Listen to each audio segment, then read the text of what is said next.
It's a very cold and snowy day here in Indiana. All of the local school corporations were closed, so I thought it might be a good opportunity to show you where I live in the wintry wonderland that is Indiana, and talk to you about a few more things too regarding our class. Back in the 1930s, the president at the time, Franklin Delano Roosevelt, used to bypass the Congress and bypass the Supreme Court and bypass the press and talk directly to the American people with what he called fireside chats. And I decided in honor of that idea and the fact that it's very cold outside here in Indiana that I would sit next to the fire and have my own fireside chat with you this week, which deals with the presidency. We've had a lot in the news lately on the presidency. Obviously, we have a new president now. This is the 44th president, although in numbers, he's actually the 43rd man to be president because Grover Cleveland gets counted twice in there. He's not only one president, but two, but he is in fact one person. FDR and all other modern presidents since his time have used the media, have used the press to talk to people directly.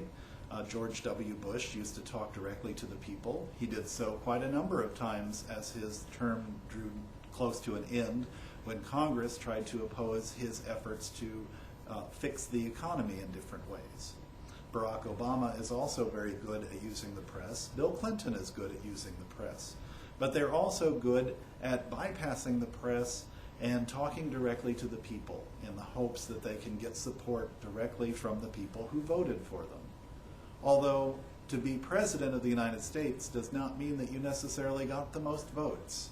You can ask George W. Bush that in the year 2000, where Al Gore actually got more votes from the people, but George W. Bush got more electoral votes, and thus he became president, because our system is set up that way.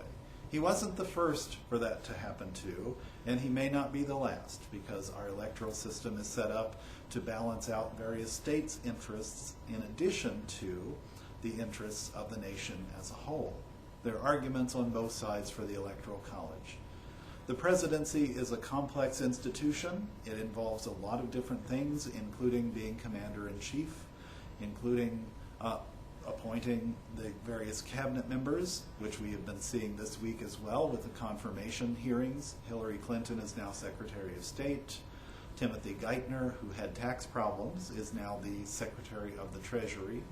There are other appointees that have been confirmed by the Senate that the President put in place. The President also appoints Supreme Court justices when there are vacancies. And our last President, George W. Bush, appointed 2 different Supreme Court justices. Some people go through an entire term without being able to appoint any, although odds are, given the age of a few of our justices, that Barack Obama will appoint at least one in his first 4 years. There are a lot of things to talk about with regard to the presidency.